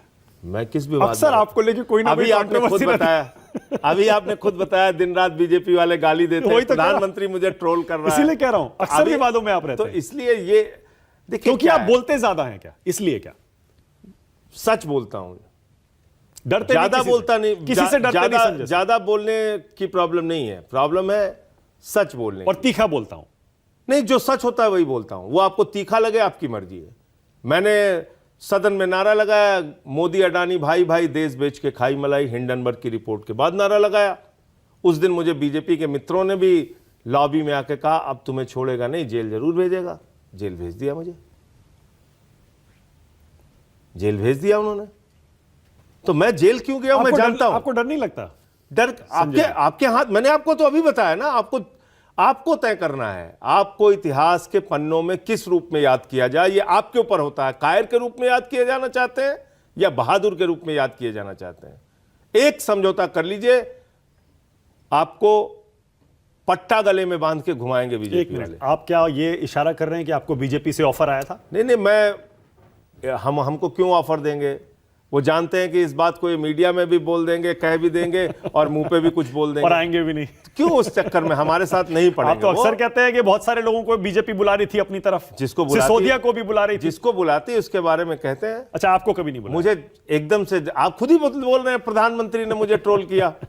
तो जब जिस व्यक्ति से खुद प्रधानमंत्री चिढ़ रखता हो, तो फिर उसके बारे में बीजेपी के कौन से नेता की मैंने हिम्मत ये है कि इसलिए भी मुझे कहा कि प्रयास आप करेगा? मैंने इसलिए भी कहा कि आप डरते नहीं, क्योंकि जो मानहानि का केस हुआ था बिक्रमजीत सिंह मजीठिया वाला, उसमें अरविंद केजरीवाल ने माफी मांग ली। मैं इस बात को पहले आपने नहीं मांगा। मैं इस बात को पहले पूरा कर लूं जो आपने बात को कहा। तो ये आपके ऊपर होता है, आप हिस्ट्री में कैसे जाने जा रहे, बहादुर के रूप में या कायर के रूप में। और इसके बीच में बड़ी बारीक लाइन होती है, इधर चले गए तो फिर जिंदगी भर कायर के रूप में ही याद किए जाओगे। अपनी जगह खड़े रहे तो ठीक है, आदमी बहादुरी से लड़ा, उसके जो नुकसान है, जो खामियाजा भुगतना है, वो भुगतने के लिए तैयार है। तो हाँ, तो अब आइए, अब आ डरते जाइए नहीं आप। विक्रम मजीठिया पे। आपने माफी नहीं आज मांगी, सबने मांगी। सुन तो लीजिए आप, हाँ, इतनी बड़ी पार्टी चलाने के लिए कई बार आपको रणनीतिक फैसले लेने पड़ते हैं। मैं दोनों जगह का मुकदमा आज भी लड़ रहा हूं, वो बैटन मेरे हाथ में दिया गया, मैं उस चीज का सामना कर रहा हूं, और हमारे जो कार्यकर्ता हैं वो बात कहते हैं इस बात को। और उसके बाद आप देखिए 1 साल तक विक्रम मजीठिया जेल में भी रहे, जेल में रहे 1 साल तो तक। यानी आप अपने आरोप पर कायम तो हैं? मैं अपने आरोप पे कायम हूं, मैं कोर्ट में मुकदमा लड़ रहा हूं, दोनों जगह जा रहा हूं।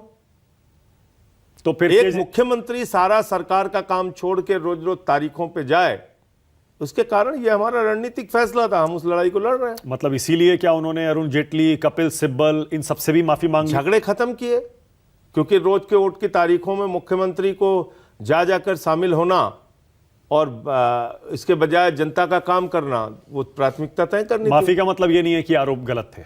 नहीं, मैं उसके डिटेल में नहीं जाना चाहता हूं। मैं तो आज आपको बता रहा हूं, कानूनी लड़ाई आज भी लड़ रहा हूं। संजय जी, आपने अभी अपनी पढ़ाई का जिक्र किया था, तो वहां से राजनीति में कैसे आना हुआ था? यह आंदोलन, अन्ना आंदोलन था, वहां आप जुड़े थे ना, तो कौन ले गया था वहां? देखिए, हमारा सफर शुरू होता है 94 से। उस वक्त हमने एक संस्था बनाई थी, आजाद समाज सेवा समिति, शहीद चंद्रशेखर आजाद के नाम पे। और दुर्गा पूजा होता था, दशहरा होता था, तो हम लोग उस पर रिलीफ कैंप लगाते थे, चिकित्सा शिविर लगाते थे, इस तरह के काम करते थे। गर्मियों में पौशाला चलाते थे, ठंडियों में रजाई वितरण का, कंबल वितरण का काम करते थे, खुदीराम बोस जी की जयंती पे। तो ऐसे रचनात्मक कार्यों से मैं जुड़ा। फिर गोमती सफाई का काम, ये सब करता था, यानी कि पूरी तरह से समाज सेवा का काम। हॉस्पिटल में डेली जाता था। और अभी अगर आप मुझे पूछेंगे तो अभी भी मुझे वो एक मानसिक रूप से विक्षिप्त लड़का था जो जस्सू नाम था उसका, 2 साल तक उसकी सेवा की हम लोगों ने। और इंसान की इंसानियत क्या होती है वो मैंने देखा जब उस बच्चे को मैं उसके घर छोड़ने गया 2 साल के बाद। तो वो मेरी मोटरसाइकिल पकड़ के खड़ा था अपने माँ बाप को पाने के बाद भी। तो बदनाम करने के लिए आपको कुछ भी कहें लोग। इमोशनल हो गए आप? नहीं, ये मैं आपकी आंखों में, मैं आपकी आंखें नम देख रहा हूं। तो क्योंकि संजय सिंह को ऐसे कोई नहीं जानता है। सब समझते हैं संजय सिंह एक बहुत ही टफ अंदर से नेता हैं, ताबड़तोड़ राजनीति करते हैं, तीखा बोलते हैं, लेकिन ऐसे एक बच्चे को सोच के आंखें नम हो जाएंगी संजय सिंह? क्योंकि मैंने बहुत लग के काम किया, किसी भी चीज में कभी पीछे नहीं रहा, मेहनत से काम किया। और फिर संस्था के बाद फिर रघु ठाकुर जी से मुलाकात हुई, वो एक सोशलिस्ट लीडर, डॉक्टर लोहिया के साथ उन्होंने काम किया, तो उनके साथ मिलकर काम किया। मन में टीस भी है लगता है, संजय सिंह के मन में दर्द भी है। किस बात का? आप जो इमोशनल हो रहे हैं सिर्फ वो बच्चे की वजह से नहीं है, मुझे लगता है कि नहीं, मैं अपने कामों को कभी भी आज भी याद करता हूं तो उन चीजों को लेके इमोशनल हूं। इसलिए इमोशनल हूं कि शायद मेरी जिंदगी का वो हिस्सा बहुत कम लोग जानते हैं। हाँ। क्या यही बात अरविंद जी को पसंद आ गई? लोग ये जानते हैं कि ये सांसद हो गए। हाँ। लोग ये जानते हैं कि ये तो आके यहाँ बहुत बोलते हैं मोदी के खिलाफ। हाँ। ये नहीं जानते कि 23 साल पहले पुराने एक मामले में मुझे अभी 3 महीने की सजा हुई, क्योंकि तब भी संजय सिंह आंदोलन करते थे बिजली और पानी को लेकर। लोग ये नहीं जानते कि मैं अपने जिले में भीख मांग के लोगों के लिए चंदा इकट्ठा करके सुनामी में काम करने गया था। ये भी नहीं जानते कि मैं गुजरात के भूकंप में काम करने गया था।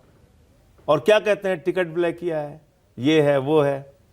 तो आपकी पूरी जिंदगी पे प्रश्न चिन्ह लगाते हैं। ये गालियां जो है ना, ठीक है, जैसे आपने आज मुझसे जिक्र किया, ऐसे ही जो आपके जानने वाले लोग हैं उनको तकलीफ होती है, कह रहे यार तुमने तो ये काम किया और तुम्हारे बारे में ये आपने जिस प्रधानमंत्री के ट्रोल करने का जिक्र किया वो वीडियो मुझसे मेरे कई साथियों ने मुझे भेजा।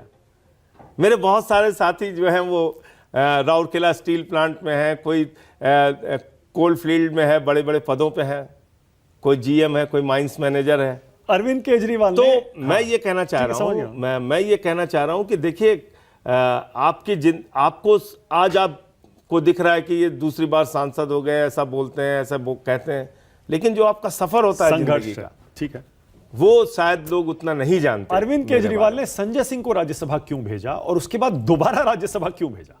क्या ऐसी खास बात है उनकी जो? देखिए, हमारी और अरविंद जी की जो पहली मुलाकात हुई तो वो सुल्तानपुर में रेडी पटरी वालों को उजाड़ दिया गया था। मैंने 16 साल तक रेडी पटरी वालों के लिए काम किया है। तो नेशनल हॉकर्स फेडरेशन करके एक संस्था थी, तो उसमें मैंने काम किया, पटरी गुमटी व्यापार मंडल के नाम से सुल्तानपुर में। तो जब वो दुकान उजाड़ी गई तो मैंने अरविंद केजरीवाल जी से संपर्क किया। उस समय ये सूचना के अधिकार का आंदोलन चलाते थे, तब इनको मैक्सेसे अवार्ड मिल गया था और उसके पहले इन्होंने घूस का घूसा अभियान चलाया था जिसमें मैं इनके साथ था। तो उसके नाते से मैंने इनसे संपर्क किया तो ये आए और संयोग से वो जो वहाँ की डीएम थी वो इनके साथ की पड़ी हुई थी। तो मेरी उस समय अरेस्ट हो गई थी, मैं जेल में था। तो उन्होंने बात किया तो पहले तो वो डीएम कहने लगी, कह रहे आपका वो दोस्त कैसे हो सकता है, वो तो यहाँ रोज मुझे तंग किए रहता है, जैसे अभी मोदी जी कहते हैं। तो वो पिंकी जोवेल जी थी उस समय डीएम, तो मुझे याद है। तो फिर उन्होंने रिहाई की अपना ऑर्डर वगैरह किया, मैं रिहा होकर बाहर आया। फिर एक बहुत बड़ी रैली हुई जिसमें केजरीवाल साहब आए, वहाँ से हमारी उनकी दोस्ती। फिर उन्होंने स्वराज का आंदोलन शुरू किया, स्वराज के आंदोलन में भी मैं उनके साथ था। फिर जब अन्ना जी का आंदोलन शुरू किया तो पहले उन्होंने मुझे अमेठी और सुल्तानपुर 2 जिलों की, रायबरेली की 3 जिलों की जिम्मेदारी दी थी, तो वहाँ मैंने बहुत अच्छे ढंग से उस आंदोलन को चलाया। फिर वहाँ से फिर मैं चल के अन्ना जी के आंदोलन में आया। फिर तब से लगातार अन्ना जी के साथ आंदोलन के बाद पार्टी बनी और as they say, rest is history। तो केजरीवाल साहब के साथ रहा, तो अच्छा, वो एक एक बात बताइए। भरोसा है उनका। ओके, एक बात बताइए, केजरीवाल जी ने 2 बार भेजा मुझे। हाँ, केजरीवाल जी प्रधानमंत्री बन सकते हैं? पीएम मटेरियल आप उनमें देखते हैं क्या? बिल्कुल बन सकते हैं और बनेंगे एक दिन, मुझे पूरा भरोसा है। कब बनेंगे आपके हिसाब से? आपका प्रोजेक्शन क्या है? अब ये अभी से कोई चीज़ प्रेडिक्ट करना, राजनीति में कई बार तात्कालिक बड़ी घटनाएं होती हैं, मैं इसके बारे में कोई भविष्यवक्ता नहीं हूँ, लेकिन बनेंगे ऐसा दिल कहता है, दिमाग कहता है, उनके सोचने के तरीके को, काम करने के तरीके को देख के जरूर लगता है। जब वो नरेंद्र मोदी के खिलाफ गए थे वाराणसी में चुनाव लड़ने, तब लोगों ने माना कि अब राष्ट्रीय स्तर पर चैलेंज करेंगे मोदी को केजरीवाल। दोबारा नहीं गए, लोकसभा में उन्होंने अपना हाथ नहीं आजमाया। उससे लोग ये मानते हैं कि वो दिल्ली और फिर पंजाब और फिर राज्यों पे फोकस करना चाहते हैं। हाँ, वही तरीका ठीक है। राज्य दर राज्य आगे बढ़ना ज़्यादा अच्छा तरीका है, बजाय इसके कि पूरे देश में आप एक बार में चुनाव लड़ें। और चुनाव में हमने देखा 2014 का प्रयोग हमारा फेल हुआ, ये मैं आपके सामने मान रहा हूँ। हाँ। तो उसके बाद से फिर हमने अपने आप को अलग रणनीति पे काम करना शुरू किया। अगर आज कहीं किसी भी सीट पे चुनाव हो जाए, टक्कर हो जाए मोदी और केजरीवाल, कौन जीतेगा? अब परिस्थितियां बदल गई हैं। जब वो अजय राय से 1.5 लाख से बड़े मुश्किल से जीत पाए, तो आज मैं तो सोचता हूं कि अगर केजरीवाल जी लड़े होते इस चुनाव में, या जैसे आगे भी कभी ऐसा मौका आएगा, तो आप देखिएगा ये परिणाम प्रधानमंत्री जी के नहीं आने वाले हैं। अब परिस्थितियां बदल चुकी हैं। और राहुल गांधी और केजरीवाल की टक्कर हो जाए तो? क्योंकि विपक्ष में तो देखिए 2-3-4 नेता ही माने जाते हैं जो मोदी को टक्कर दे सकते हैं। अब उसकी संभावना कम है। अब ऐसी परिस्थिति, तो सारे सर्वे कह रहे हैं कि राहुल गांधी 23-24% पर आ गए हैं प्रधानमंत्री के पद के लिए, चॉइस के लिए। नहीं, मैं ये कह रहा हूं कि अगर आपने कहा एक दूसरे के, राहुल गांधी और केजरीवाल की टक्कर हो जाए, यानी कि एक दूसरे के सामने चुनाव मतलब टक्कर से मेरा मतलब है पीएम पद के लिए सबसे उपयुक्त इंडिया गठबंधन में उम्मीदवार जो है वो राहुल गांधी हैं। आज की तारीख में है, इसको स्वीकार करना चाहिए, इसमें कोई, और उसमें आपको कोई दिक्कत नहीं है? अभी कोई आप जो सामने आपको दिख रहा है उसको डिनाई नहीं कर सकते। ठीक है, ओके। तो कौन चला रहा है? सवाल मेरा ये था कि पार्टी और सरकार आपकी इस समय कौन चला रहा है, जबकि आपके सबसे बड़े नेता जेल के अंदर है? नहीं, निश्चित रूप से जो निर्देश उनका, जो सूचनाएं उनकी आती हैं, हम लोग उसके आधार पे भी काम करते हैं। और सरकार का जो रूटीन काम है वो मंत्रालय की जो मंत्री हैं वो काम करती हैं, चाहे वो आतिशी हों या सौरभ हों या जो बाकी हमारे मंत्री हैं। केजरीवाल जी ने तो शायद आतिशी को ही कहा है ना कि वो उनकी गैर हाजिरी में एक तरह से सरकार वही चलाएंगी। देखिए, सब मिलकर काम करते हैं और निश्चित रूप से जो विभाग जिसके पास है वो अपने दायित्व को निभाएगा। तो इसमें कोई, आप सीनियर हम लोगों, नहीं, आप सीनियर नेता हैं, लोग कहते हैं कि संजय सिंह अरविंद केजरीवाल की गैर मौजूदगी में डिफेक्टो चीफ मिनिस्टर हैं, सरकार वही चला रही है। ये सब गलत बातें हैं। हम कभी भी सरकार के काम में हस्तक्षेप नहीं करते, और किसी को भी जो संगठन का काम करता है वो क्यों हस्तक्षेप करेगा। हम लोग अपनी राय दे सकते हैं, कोई सुझाव दे सकते हैं, लेकिन कोई काम में हम आप सुझाव हमारे हिसाब से कोई मतलब सरकार चलती है। आप फाउंडर मेंबर हैं, सबसे सीनियर है पार्टी में इस समय, आप कोई सुझाव देंगे या हिदायत देंगे? ऐसा हो ही नहीं सकता कि कोई मंत्री ना माने। ऐसा नहीं भाई, सरकार चलाने वाले ज्यादा अच्छे ढंग से समझते हैं चीजों को, जो सरकार में बैठा हुआ व्यक्ति। और दिल्ली में आप बताइए, पर जेल से हम सरकार लोगों के कैसे अतिरिक्त चलेगी? सुझाव, जेल से ये कैसे सवाल चलेगी? आपका बहुत महत्वपूर्ण हाँ। है। देखिए, जेल से सरकार चलने की नौबत किसने लाई? क्या अरविंद केजरीवाल जी अपनी स्वेच्छा से जेल गए? क्या उन्होंने कहा कि हमें पकड़ के जेल में डाल दो? लेकिन अगर इस देश के अंदर एक तानाशाह हुकूमत है जो कहती है कि साहब हम ऐसे मुख्यमंत्री को, जिसने बिजली फ्री किया, पानी फ्री किया, शिक्षा फ्री किया, इलाज फ्री किया, बुजुर्गों की तीर्थ यात्रा फ्री की, माताओं बहनों के लिए बस की यात्रा फ्री की, अनुकरणीय काम करके दिखाया, उसको पकड़ के हम जेल में डालेंगे? तो हमारा जवाब है कि हम जेल से सरकार चला के दिखाएंगे आपको। मैं बता रहा हूं आपको कैसे। हाँ। आप 5 महीने तक झारखंड के मुख्यमंत्री को जेल में रखते हैं, उसके बाद हाईकोर्ट कह देती है साहब इनके खिलाफ कोई मामला नहीं बनता, उनको बेल मिल जाती है। 5 महीने एक मुख्यमंत्री को आपने जानबूझ के जेल में डाला, क्यों? क्योंकि आपकी मंशा थी झारखंड की सरकार गिराने की। दिल्ली के अंदर यह फैसला हमने इसलिए लिया कि अगर अरविंद केजरीवाल जी का इस्तीफा हो जाता, यहां भी सरकार गिराने का ये लोग प्रयास करते, जो प्रयोग ये झारखंड में कर रहे थे। और यही प्रयोग ये दिल्ली तक नहीं रुकता, ये पंजाब में भी चलता, ये तमिलनाडु में भी चलता, ये केरल में भी चलता, ये बंगाल में भी चलता, ये तेलंगाना में भी चलता, मैंने मान लिया, ये कर्नाटक में भी चलता। मैंने मान लिया, लेकिन जेल से क्या तरीका है? आप पकड़ के जेल में डालेंगे और जेल से मुख्यमंत्री सरकार कैसे चला सकता है? सरकार एक चुनी हुई सरकार को गिरा दे। मैंने मान लिया आपकी बात, चलिए साजिश है इसके पीछे। तो भारत का संविधान, सीएम जेल से सरकार कैसे चला सकता है? भारत का संविधान कहां कहता है कि आप अगर बगैर किसी दोष के सिद्ध हुए अगर आप जेल में चले गए तो आपको इस्तीफा दे देना चाहिए? नहीं, मैं दूसरी बात कह रहा हूं। आदेश कैसे देते हैं वो? अपने मंत्रियों से बातचीत कैसे करते हैं? देखिए, बहुत मीटिंग्स कैसे करते हैं? हाँ, बता रहा हूं आपको। पहली बात तो कि 5 मिनट प्रतिदिन उनको परिवार से बात करने की इजाजत है कानूनी रूप से, ओके, जेल नियमों के हिसाब से। ओके, सप्ताह में 2 बार उनको मुलाकात करने की छूट है, उसमें अपने वो मंत्रियों से भी मिल लेते हैं और परिवार से भी मिल लेते हैं। तो जो उनका काम रहता है, भाई पहले भी क्या हर हफ्ते कैबिनेट और हर हफ्ते विधानसभा थोड़ी चलती है? तो उनका जो मैसेज होता है, हाँ, जो उनको जानकारी होती है सरकार के बारे में, उसके हिसाब से वो निर्देश देते हैं अपना। ओके।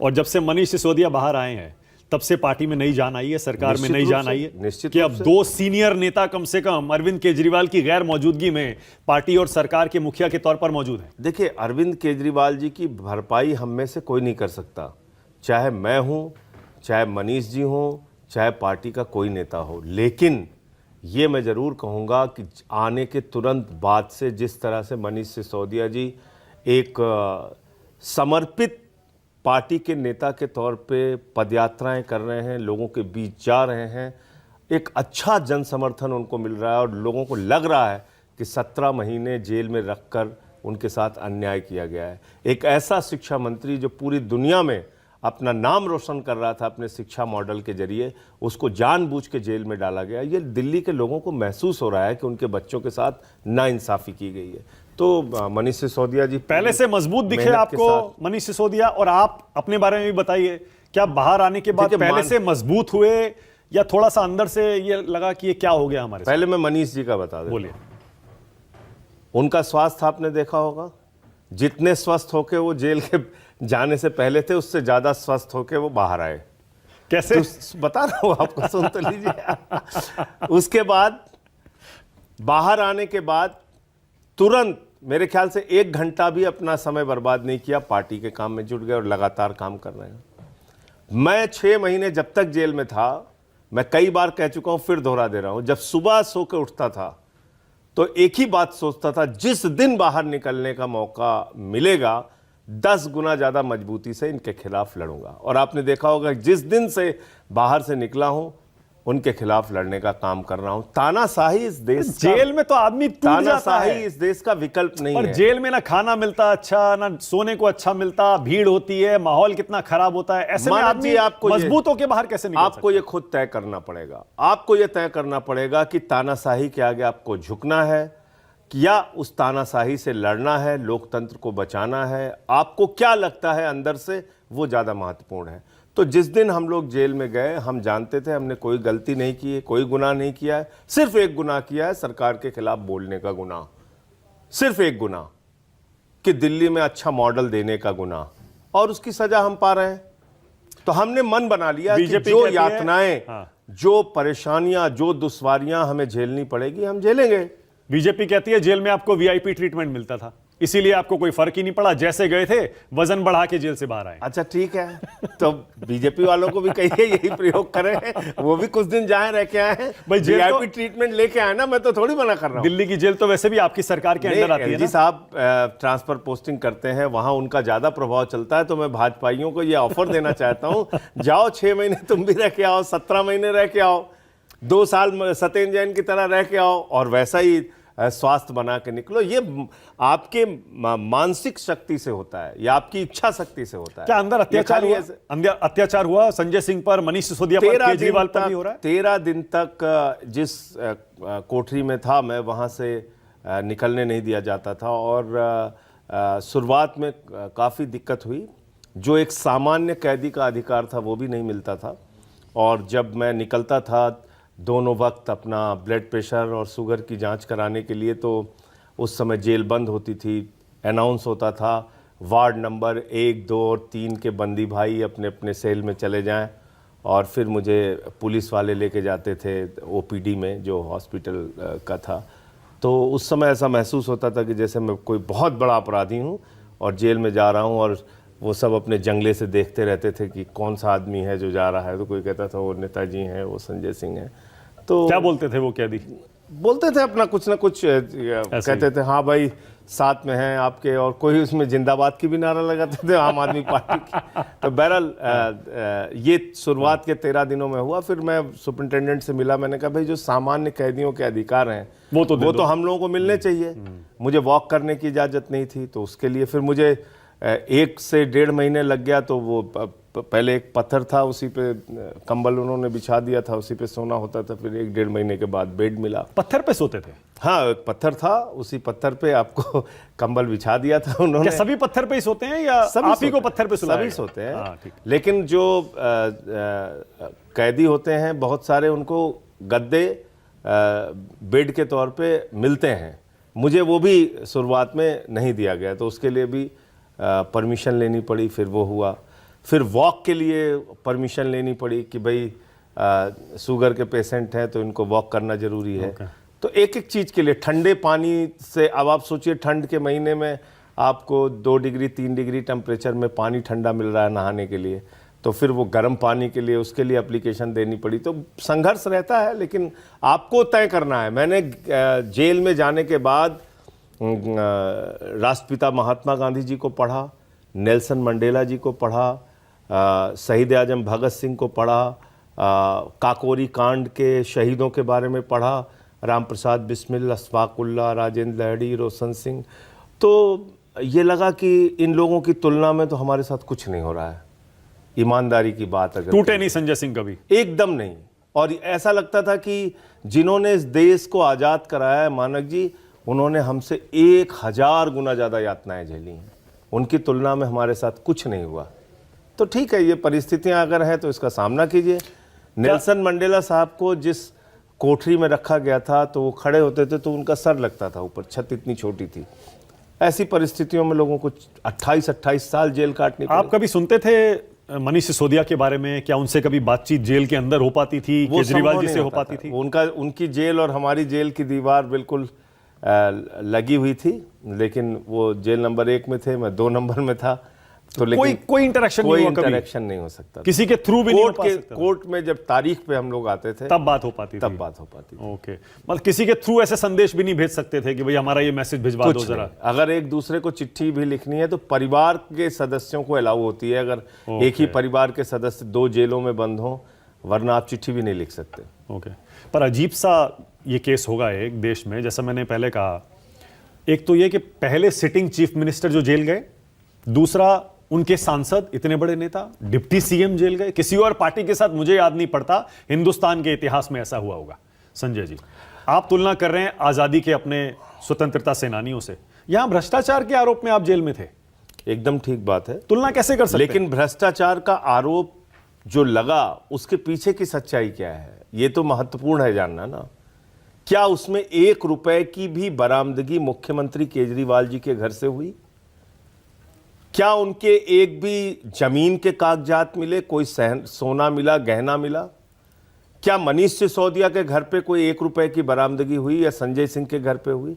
चलिए, मुझे अपने केस के बारे में बोलने का अधिकार नहीं है, कोर्ट ने मना कर रखा है, मैं नहीं बोलूंगा। लेकिन आप बताइए क्या निकला हम तीनों लोगों के खिलाफ, या सत्येंद्र जैन के खिलाफ क्या निकला? क्या निकला? बार बार कोर्ट के बाद सामने आके तारीख पे तारीख, मतलब ईडी जैसी संस्था जो प्राइम इन्वेस्टिगेटिंग एजेंसी है देश की, वो जाके सुप्रीम कोर्ट में झूठ बोलती है, कहती है 6 से 8 महीने में हम ट्रायल खत्म कर देंगे मनीष सिसोदिया का। क्या हुआ? आज तक ट्रायल नहीं शुरू हुआ साहब, इसीलिए बेल मिल गई। मैं कह रहा हूं, इसका मतलब आपने 6 से 8 महीने जेल में रखने की मंशा से झूठ बोला ना। सुप्रीम कोर्ट के सामने जानबूझ के आपने झूठ बोला ना। 448 गवाह जिस केस के अंदर हों, जिस केस में 70,000 पेज की चार्जशीट दाखिल हुई हो, उस केस को आप कह रहे हो 6 से 8 महीने में हम ट्रायल खत्म कर देंगे। आपने लिखा, मुझे पता चला है कि एलजी ऑफिस द्वारा 24 घंटे केजरीवाल जी पर सीसीटीवी से नजर रखी जा रही है। क्या कर रहे हैं, क्या पढ़ रहे हैं, लिख रहे हैं, कब सो रहे हैं, कब जाग रहे हैं। जेल के अंदर जासूसी हो रही है केजरीवाल जी की, अत्याचार हो रहा है उन पर। बिल्कुल हो रहा है, बिल्कुल हो रहा है। आपने देखा नहीं कि उनकी मेडिकल रिपोर्ट जारी की जा रही है, पब्लिक की जा रही है? कभी आपने किसी कैदी के बारे में ऐसा सुना? किसी सामान्य कैदी के बारे में ऐसा सुना है? वो तो आप खुद ही जारी कर देते हैं प्रेस कॉन्फ्रेंस करके कि उनकी शुगर गिर गई, इतनी हो गई, अब इतनी हो गई, इतनी हो गई। अरे वो तो डॉक्टर के माध्यम से जो हमें आधिकारिक रूप से मिलती है, हाँ। कोर्ट में जो हम लगाते हैं वो हम जारी करते हैं। कोई भी रिपोर्ट किसी भी प्रशासनिक अधिकारी को या एलजी को मेडिकल हेल्थ के बारे में जारी करने की कोई दूर दूर तक कहीं कोई इजाजत नहीं है। ये कानूनों के भी खिलाफ है, जेल के नियमों के भी मतलब आप खिलाफ जो कह रहे हैं, जो जानकारी आप दे रहे हैं प्रेस कॉन्फ्रेंस में, उसके अलावा ये भी जानकारी हाँ बिल्कुल देते लीक हैं, की जा रही है। बिल्कुल देते हैं, झूठ बोलते हैं, झूठ बोलते हैं। आप देखिए क्या हुआ केजरीवाल जी के बारे में। ये अत्याचार क्या हो रहा है? सुन तो लीजिए, आपको बता रहा हूं, ऐसे ही आपको समझ में आ जाएगा एक लाइन में। हाँ। कहते साहब आलू पूड़ी खा लिया, इनकी शुगर बढ़ गई। जब हमने कहा साहब 50 से कम उनकी शुगर गई, उनकी जान जा सकती है। हाँ। जो भी शुगर के पेशेंट हो उनसे पूछ लीजिएगा, या किसी डॉक्टर को बुला के पूछ लीजिएगा। कई बार अरविंद केजरीवाल की रात में शुगर 50 से नीचे गई, और 70 से नीचे जाना खतरनाक होता है जान के लिए। 50 से नीचे उनकी शुगर गई, ईडी कस्टडी में भी गई उनकी शुगर। हमने इसको मुद्दा नहीं बनाया उस वक्त। जब जेल में गई शुगर 50 से नीचे, उन्होंने पत्नी से, सुनीता केजरीवाल जी से, भाभी जी से बातचीत करते हुए जब यह बात बताई, हमने प्रेस कॉन्फ्रेंस किया उस पर, तो कह रहे साहब जानबूझ के अपनी शुगर कम कर रहे हैं। आप बताइए, इस पे हंसी नहीं आएगी तो और क्या लगेगा आपको? कोई आदमी जानबूझ के अपनी शुगर 50 से नीचे करेगा और जान दांव कि पे हमारी लगा जान चली जाए। हाँ। आलू पूड़ी खा रहे हैं क्योंकि शुगर बढ़ाना है, 50 से नीचे शुगर होगी क्योंकि जानबूझ के कर रहे हैं।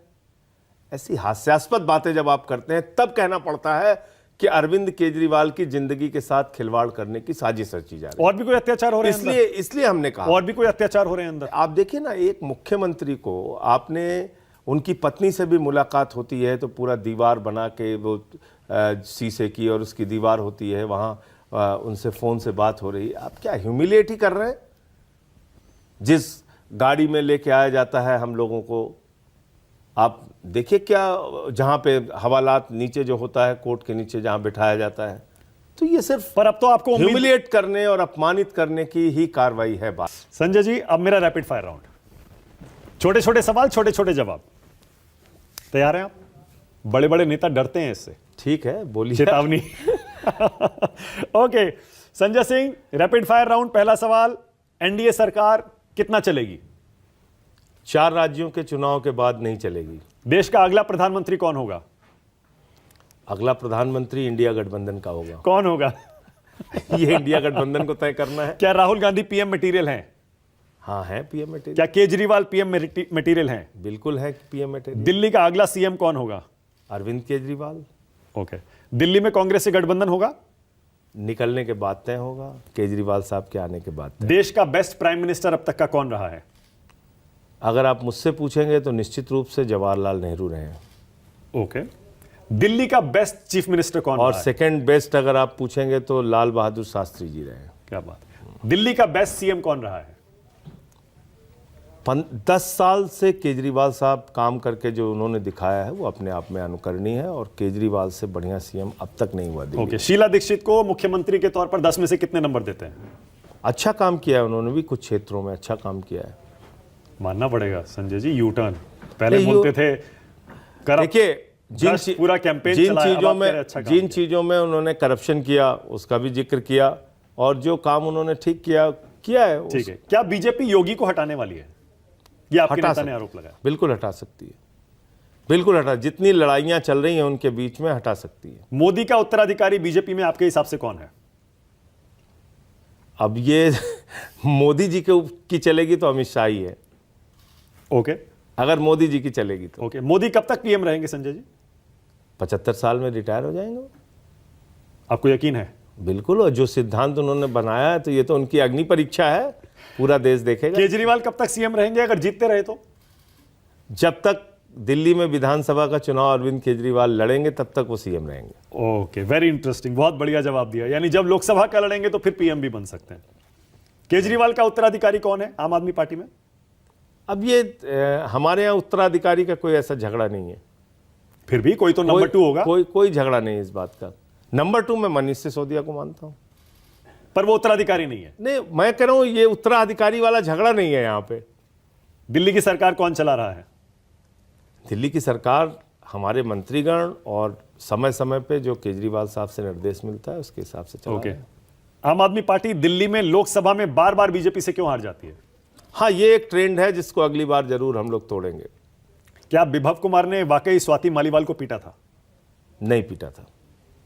क्या स्वाति मालीवाल को राज्यसभा सीट छोड़ देनी चाहिए? ये उनसे पूछिए आप। कुमार विश्वास ने आम आदमी पार्टी क्यों छोड़ी थी? ये भी उनसे पूछिए आप। क्या सोचते हैं आप कुमार विश्वास के बारे में? नहीं, मेरा अपना एक सिद्धांत है जिसका मैं पालन करता हूं। जिन साथियों के साथ काम किया, छोड़ने के बाद उनके बारे में कभी टिप्पणी वो तो बोलते हैं, लेकिन उनको बोलने दीजिए। क्या नहीं बोलते उनसे पूछिए आप जाके। ये उनका तरीका है, मैंने अपना तरीका आपको अरविंद बता दिया। केजरीवाल को रोज वो क्या नहीं बोलते हैं? मैं कह रहा हूं ये उनका तरीका है। मैंने अपना एक सिद्धांत बनाया, अपना एक तरीका बनाया, मैं उसका पालन करता पर हूं। छोड़ा क्यों उन्होंने?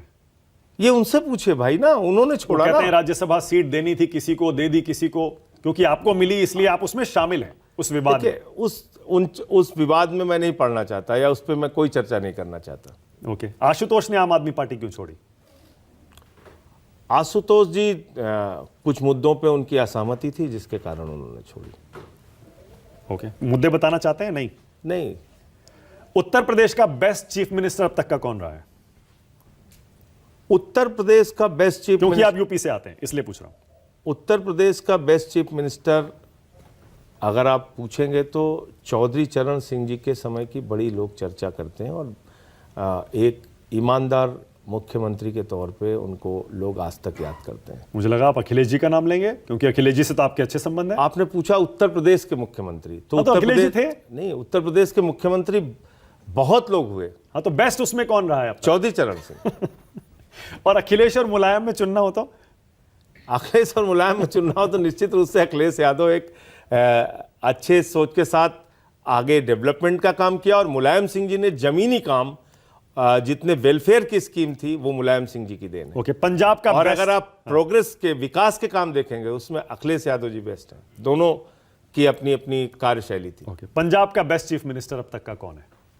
पंजाब का बेस्ट चीफ मिनिस्टर, ये सवाल मेरे लिए मुश्किल है क्योंकि मैं वहाँ प्रभारी के तौर पे काम भी किया हूँ, और अभी जो हमारी सरकार है उसने शिक्षा, स्वास्थ्य, बिजली, पानी पे काम करना शुरू किया है। ये तो फुल टॉस है, आपको बोलना चाहिए भगवंत मान।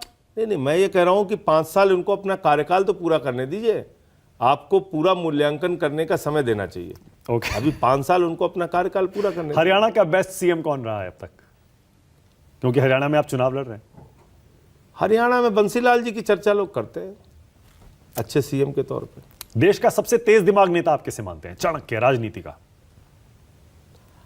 आज के समय में शरद पवार हैं, इसमें कोई दो राय मानते हैं? ओके, कुछ लोग अमित शाह का नाम लेते हैं, कुछ लोग अहमद पटेल का नाम लेते हैं, कुछ लोग केजरीवाल जी का नाम लेते हैं। केजरीवाल जी का अपना एक अलग तरीका है काम करने का, लेकिन वो जो आप कह रहे हैं जो उस लिहाज से शरद पवार। सबसे अच्छा भाषण कौन देता है? सबसे अच्छा भाषण कौन देता है अगर आप पूछेंगे सीधे हिट करने वाला, तो मेरे हिसाब से अरविंद केजरीवाल से ज़्यादा जो मुद्दे बनते हैं जिनके भाषण पे, वो कोई दूसरा नेता नहीं है। ओके, देश का सबसे ईमानदार नेता कौन है संजय जी? कट्टर ईमानदार अरविंद केजरीवाल, नो डाउट। मुझे पता था, ये फुल टॉस था। और देश का सबसे भ्रष्ट नेता कौन है? देश का सबसे भ्रष्ट नेता आज की तारीख में मैं पूरी जिम्मेदारी के साथ कह सकता हूं, भारत के प्रधानमंत्री के कार्यकाल में जितने भ्रष्टाचार हुए हैं, जितने आर्थिक भ्रष्टाचार हुए हैं, उसका उदाहरण आपको कोई दूसरा नहीं मिलेगा। लेकिन 3,02,000 करोड़ रुपए के ठेके इलेक्टोरल बॉन्ड लेके दिए गए हैं अलग अलग कंपनियों को, चंदा दो धंधा लो स्कीम के तहत। लेकिन लालू जी को कोर्ट से सजा हुई है, पहले आप उनको भ्रष्ट बोलते थे, उन्हीं को गले लगा लिया, गठबंधन कर लिया, मंच पर चले गए, इसीलिए कहते हैं कि भ्रष्टाचार पर आपका दोहरा मापदंड है। फिर आप दूसरी चर्चे में चले जाएंगे। मैं कह रहा हूं इस समय की जो हमारी प्राथमिकता है, आपने भ्रष्टाचार के मामले पूछे, मैं आपका कार्यक्रम 1 घंटे चलाइए, मैं गिना सकता हूं 10 साल में कितना भ्रष्टाचार हुआ है। देश का सबसे लोकप्रिय नेता आप किसे मानते हैं अब तक का, इतिहास का सबसे लोकप्रिय नेता, आजादी मतलब पूरे आजादी के पहले, और राष्ट्रपिता महात्मा गांधी। देश का सबसे बड़ा तानाशाह नेता कौन है संजय जी? देश का सबसे बड़ा तानाशाह नेता आपके सामने है, जो अभी प्रधानमंत्री आवास में है। लोग कहते हैं केजरीवाल जी कम नहीं है, जो मैंने अनुभव लोग कहते हैं केजरीवाल जी बहुत बड़े तानाशाह। प्रधानमंत्री आवास में जो नेताजी हैं वो सबसे बड़े तानाशाह नेता है मेरी दृष्टि। बीजेपी कहती है इंदिरा गांधी, और फिर वो कहते हैं कि केजरीवाल जी देख लो कम तानाशाह है। तब मेरी इतनी समझ नहीं थी कि इंदिरा गांधी के समय में। तो इमरजेंसी पर कोई तो राय होगी आपकी? नहीं, इमरजेंसी तो गलत थी, इमरजेंसी कैसे सही थी? अच्छा ठीक है, अब मैं कुछ नेताओं के नाम लूंगा, जो पहला शब्द आपके जहन में आता है आपको वो बताना है। नरेंद्र मोदी, तानाशाह। अमित शाह, कम तानाशाह। थोड़ा कम तानाशाह। राहुल गांधी, राहुल गांधी युवा तेज तर्रार नेता। प्रियंका गांधी, अच्छी वक्ता और शालीन नेता। सोनिया गांधी, शालीन नेता, अच्छी नेता। मल्लिकार्जुन खड़गे, बहुत ही जुझारू, संघर्षशील और अपने संघर्षों के जरिए यहां तक पहुंचने वाले एक बड़े नेता, बड़े दिल के नेता। शीला दीक्षित, शीला दीक्षित ठीक ठाक नेता थी, कोई मैं उनके बारे में नेगेटिव नहीं बोलूंगा, अब वो इस दुनिया में है भी। ओके, मनमोहन सिंह, मनमोहन सिंह ईमानदार नेता थे। ईमानदार थे। अटल बिहारी वाजपेयी, अटल बिहारी वाजपेयी एक शानदार वक्ता, कुशल नेता, बड़े दिल के नेता, सबको साथ में लेके चलने वाले नेता। ओके, नेहरू जी, प्रगति और विकास के मापदंड भारत में सबसे पहले तय करने वाले और दुनिया में अपनी एक भारत की छवि बनाने वाले नेता। इंदिरा गांधी, इंदिरा गांधी के अगर आप आपातकाल को छोड़ दीजिए तो उन्होंने देश के लिए अच्छा काम किया। राजीव गांधी, राजीव गांधी ने भी निश्चित रूप से बहुत सारी योजनाएं डेवलपमेंट की इस देश के अंदर लाई और अच्छा काम किया। मोहन भागवत, मोहन भागवत जी की जो संस्था है उसके आज़ादी के पहले की और आज़ादी के बाद की दोनों की भूमिका पर बड़े सवाल हैं। कन्हैया कुमार, शानदार वक्ता, अच्छा नेता है, अच्छे युवा नेता है। योगेंद्र यादव, चुनाव की उनसे बेहतर समझ में नहीं मानता किसी और को है। प्रशांत भूषण, प्रशांत भूषण जी भी एक अच्छे अधिवक्ता हैं और लोगों के लिए समय समय पे लड़ाइयाँ लड़ी उन्होंने। कुमार विश्वास, अच्छे कवि हैं, कविता करते हैं। आशुतोष, मेरे अच्छे मित्र हैं, दोस्त हैं। अभी भी हैं? हाँ बिल्कुल हैं। ओके। नितिन गडकरी, नितिन गडकरी इस सरकार में सबसे ज़्यादा विकास का अगर किसी को प्रमाण पत्र जाता है तो नितिन गडकरी को जाता है। बिक्रमजीत सिंह मजीठिया, वो नशे के मामले में उनका नाम आया है, मैं तो उनसे मुकदमा लड़ रहा हूँ। अरुण जेटली, अरुण जेटली भी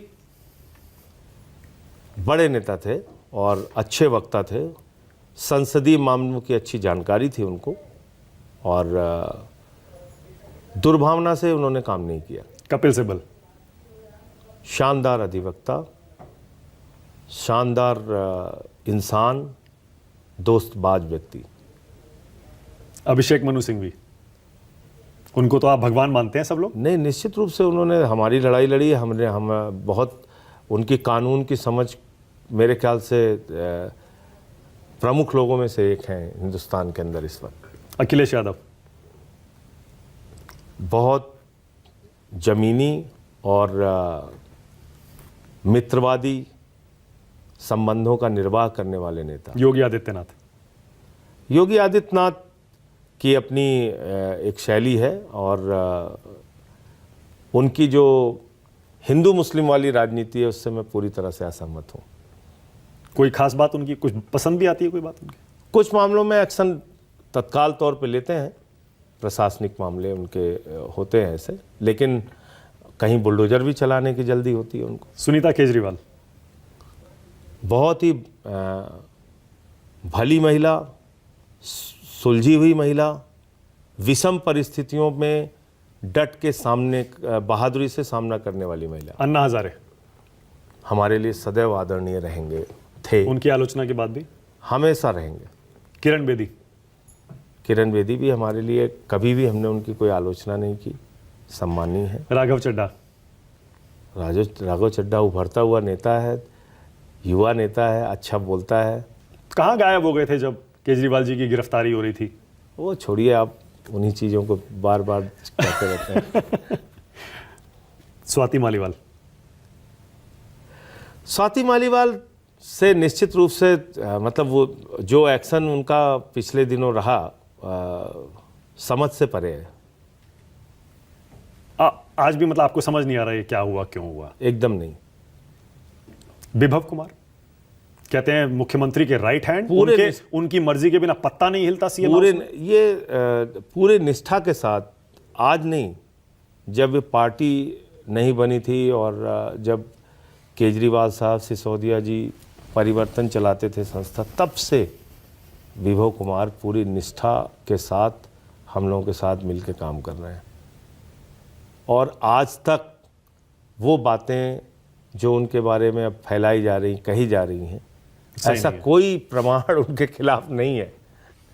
संजय सिंह पार्टी के कार्यकर्ता हैं, बस अपने बारे में इतना ही सोचते हैं। बस वो सबसे बड़ा पद है कार्यकर्ता वाला, उसमें कोई चैलेंज नहीं है। संजय जी, और कुछ हो ना हो, आपकी कम से कम इस मामले में तारीफ करनी पड़ेगी। क्लैरिटी ऑफ थॉट, जुझारू, निडर, बहुत तगड़ा बोलते हैं आप, किसी से डरते नहीं हैं, वाकई भिड़ जाते हैं। जेल गए उसके बाद भी टूटे नहीं, तेवर आपके वही हैं। पर एक चीज के लिए और तारीफ करनी है आपकी, आप गाना भी अच्छा गाते हैं। मैं चाह रहा हूं कि चाय वाला इंटरव्यू में जाते जाते आप वो गाना सुना दीजिए जो आपने जेल से बाहर निकल के गाड़ी पे खड़े होके गाया था। हाँ, नहीं, वो पार्टी कार्यालय पे मैंने गाया था, और तब मैंने शहीद आजम भगत सिंह की एक लाइन मैंने जेल में पढ़ी किताब में। तो वो उस घटना का जिक्र है जब उनको फांसी की सज़ा हो चुकी थी और उनके भाई उनसे मिल के गए, तो उन्होंने एक चिट्ठी लिखी उनको, और उस चिट्ठी में उन्होंने लिखा कि तुम बहुत उदास दिख रहे थे और ये वो, और अंत में उन्होंने लिखा कि उन्हें ये फ़िक्र है हरदम नया तर्जे जफ़ा क्या है, और हमें भी शौक़ है देखें सितम की इंतहा क्या है। क्या बात है। तो ये भगत सिंह की लाइन थी। ये मैंने उस दिन जब मैं निकल के आया था तो वो लाइन पढ़ी थी, और फिर गाना जो हमारी पार्टी का है वो कौन सा है, सुनाइए दो लाइन। रुके न जो, झुके न जो, दबे न जो, मिटे न जो, हम वो इंकलाब हैं, जुल्म का जवाब है, हर शहीद हर गरीब का हम ही तो ख्वाब हैं। रुके न जो, झुके न जो, जी रहे हैं इसलिए कि प्यार जग में जी सके, प्यार जग में जी सके, प्यार जग में जी सके। आदमी का खून कोई आदमी न पी सके, आदमी न पी सके, आदमी न पी सके।